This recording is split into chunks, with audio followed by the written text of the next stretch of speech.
Assalamualaikum warahmatullahi wabarakatuh. Bismillahirrahmanirrahim. Alhamdulillahirabbil alamin.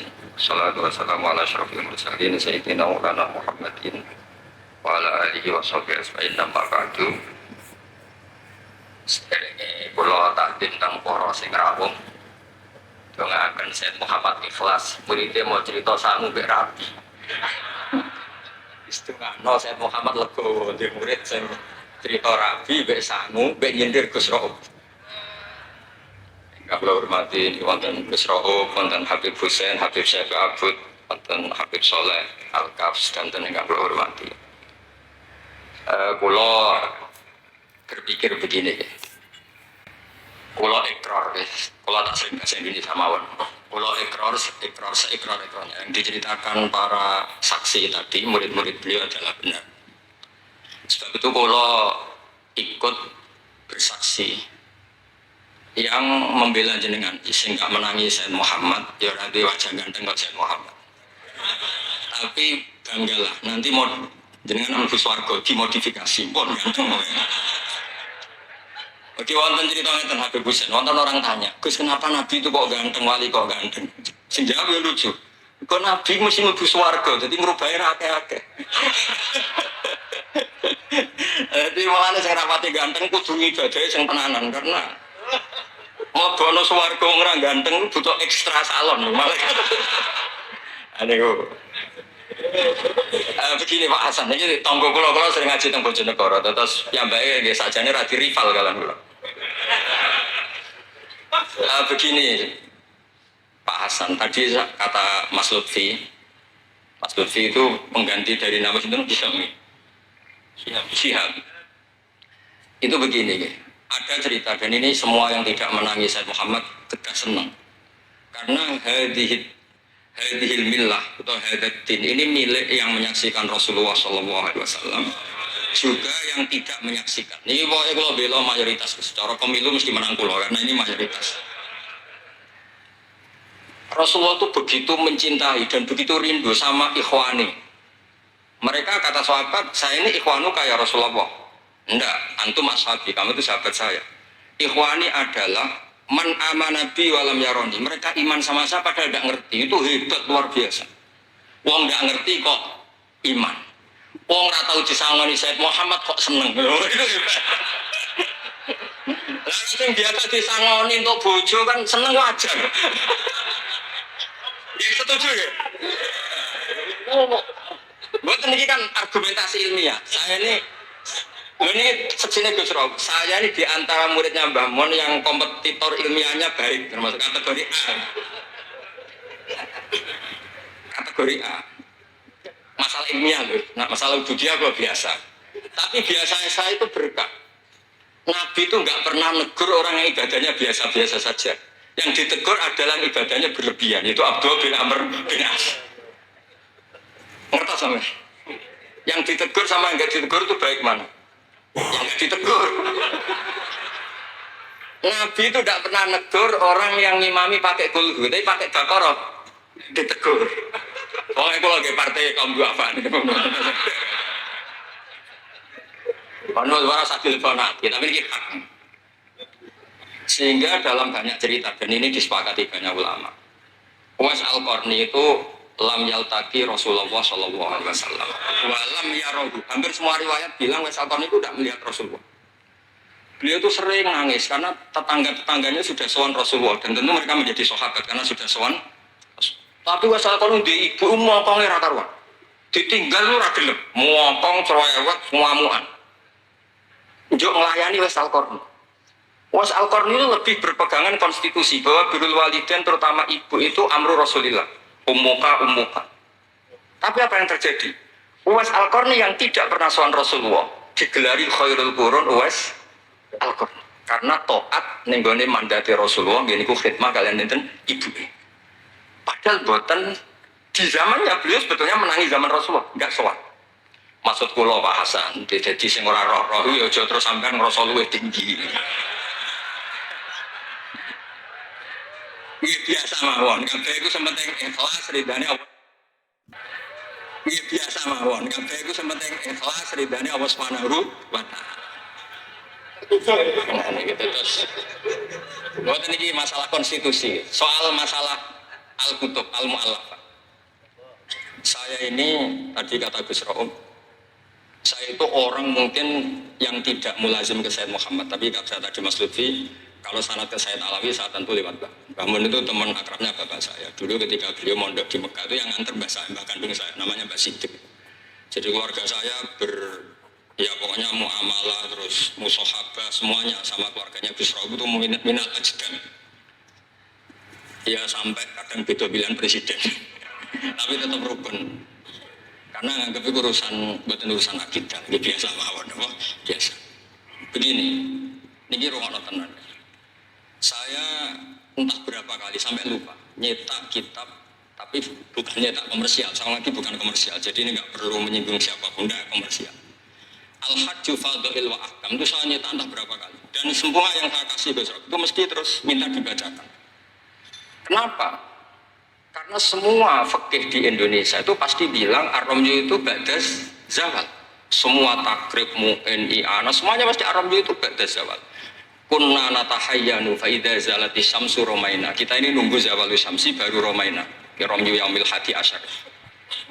Ketika ada peristiwa mu'assim, terowongan Mina, karena jutaan orang ke titik yang sama di jam yang sama. Sama lagi jutaan orang ke titik yang sama di jam yang akhirnya Sayyid Muhammad memberanikan diri fatwa secara terbuka bahwa boleh ramyu keblas zawal. Mereka mesti komplain, ini kita apa? Sampai komplain, saya bilang ini yang ngarang putune Kanjeng Nabi. Kabeh bantah. Tak bidono takbir dan beliau cara ngendikan masuk akal. Ya ini sering haji napa mari saniki haji yo wonten sing bisnis bareng wae sing haji lah iki cerita. Sing haji, sing bisnis haji tenan wae haji. Sebetulnya dalam ramyu itu kan boleh nafar awal, berarti selesai tanggal 12, bisa nafar sani sampai tanggal 13. Terus kata Sayyid Muhammad, jika bisa iskotur ramyi yauma salisa asar, ya, bil kulliyah, bisa menggugurkan ramyu tanggal 13 bil kulliyah. Fali ayya juzat takdim min babi aula, apalagi ini sekedar takdimul waktu. Dan beliau bilang di kitab Al-Hajju Fadha'il wa Ahkam, dan tidak yusamma mukhalafatan.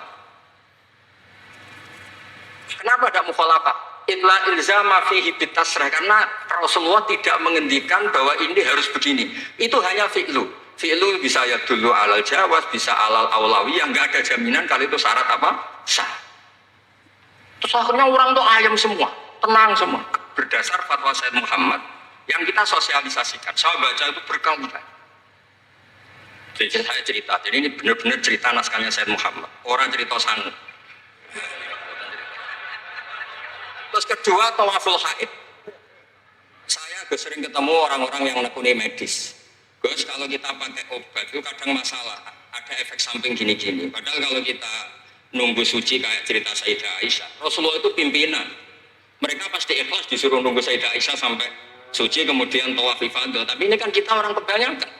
Hotelnya kalau lama-lama kita tidak kuat bayar, kena komplain. Pesawatnya juga gitu, kalau lama-lama juga kena komplain, bisa pulang kan. Dan itu kata Sayyid Muhammad sederhana ketika beliau menyarankan tawaful haid itu intikal madhab saja, atau tidak usah intikal.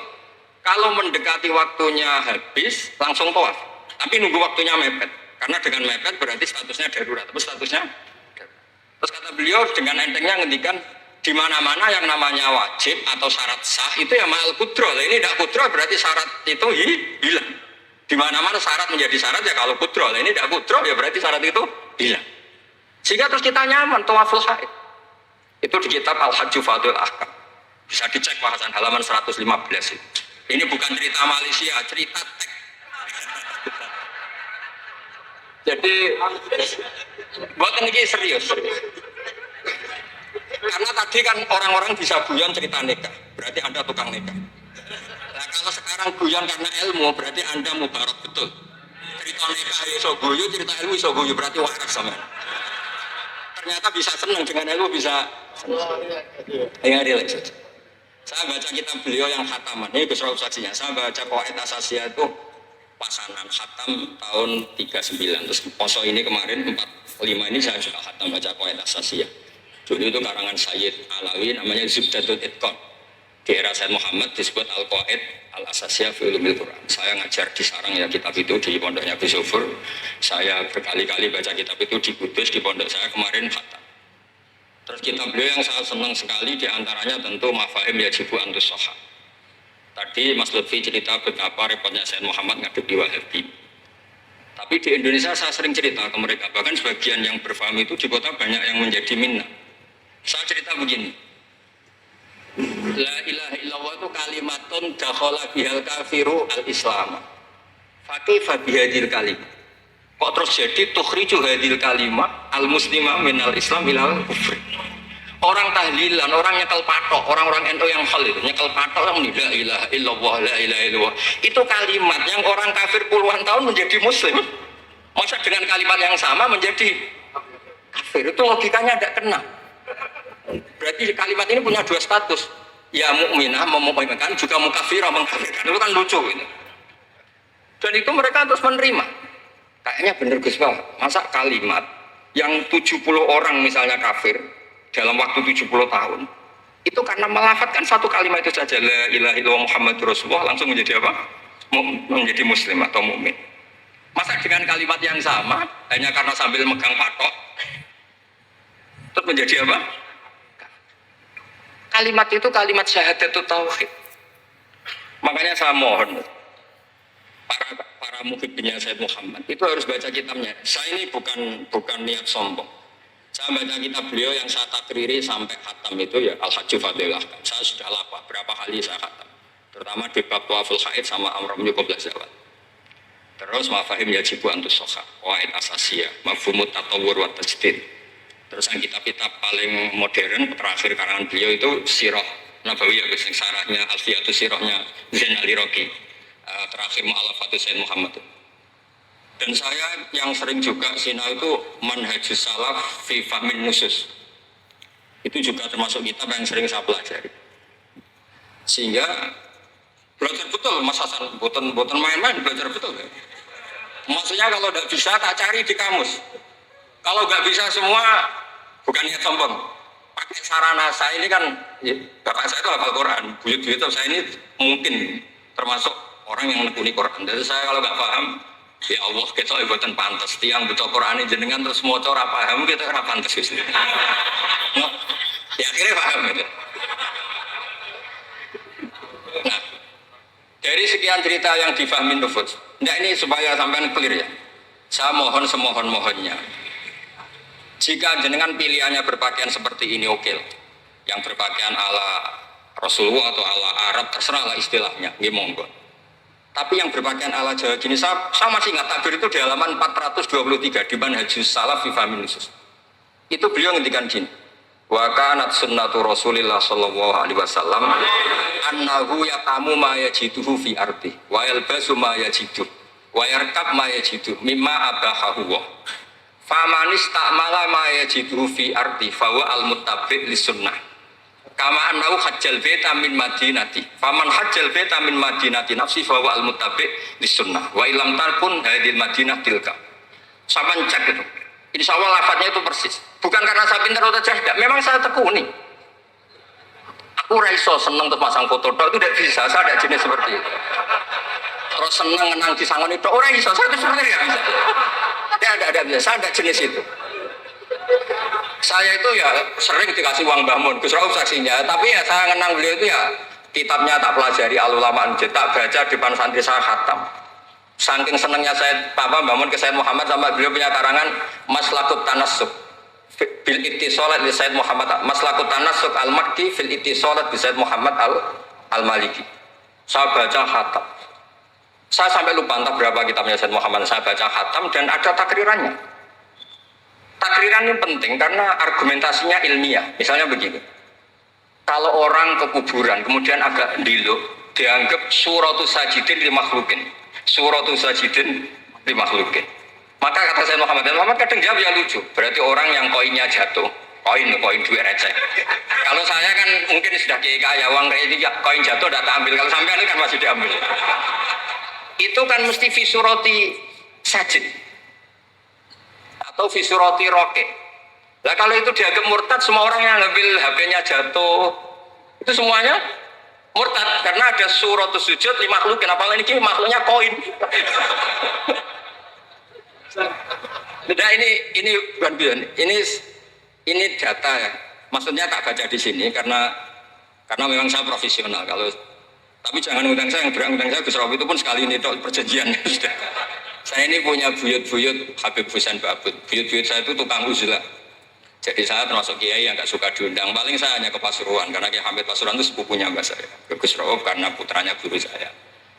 Pernah diundang Gus Kafabi karena agak-agak dipaksa. Mbah Mun itu ngaji di Pak Karim, berarti jenengan cucu murid sih. Waduh. Oh, pakai ancaman ini. Wah ya sudahlah saya nurut tuh.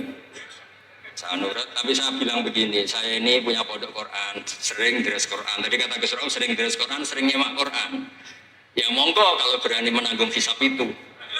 Akhirnya ada mau sekali aja. Resiko juga kan mengganggu orang yang deres itu. Buatan ini buatan ancaman, buatan cerita mawon, buatan saya biasa.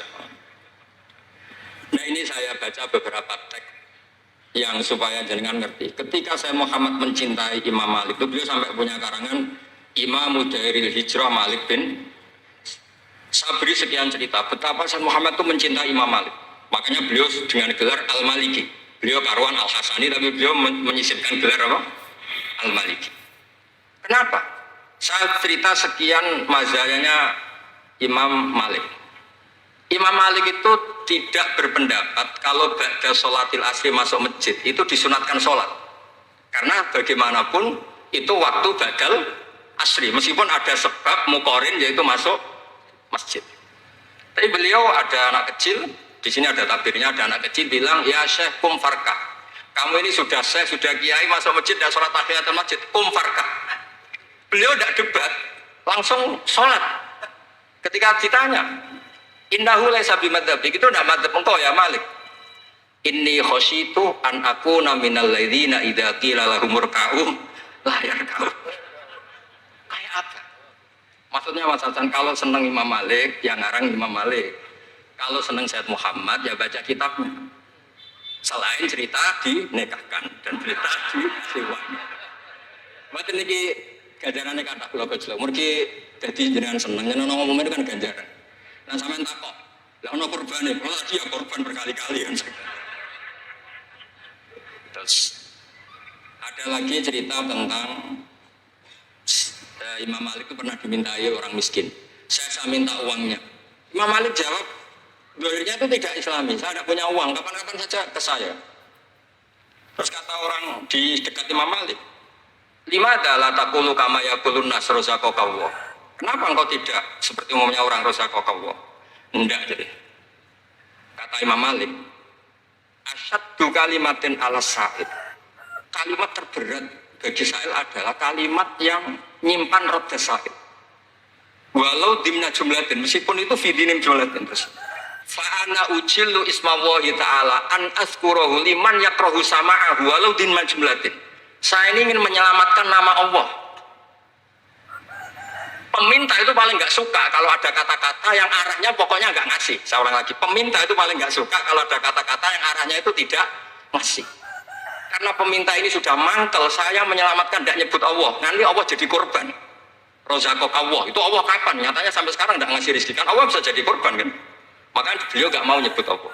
Fa'ana ujillu ismawah, saya menghormati nama Allah. Jangan sampai saya sebut di depan orang yang sedang gak suka.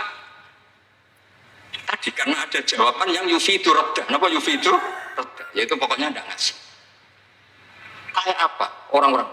Saya ulang lagi ya, jadi ini saya termasuk, insya Allah termasuk kompetitor terbaik, termasuk. Bukan apa ya, karena menurut saya senang orang itu. Saya baca Ihya itu lupa. Khatam berapa kali itu saya takriri pakai naskah Gus Rawi punya, saya naskah maknanya Mbah Zubair saya punya, ngaji Mbah Mun. Kalau nggak bisa masih pakai kitab Ithaf. Kalau naskahnya beda, saya cari naskah yang lain. Karena saya senang Ihya, Minhajul Abidin, pokoknya kitab-kitabnya Imam Ghazali. Saya senang kitabnya Mbah Mun, Mbah Zubair, semua. Bukan apa, takut saya senang ternyata saya yukhalifu madhab.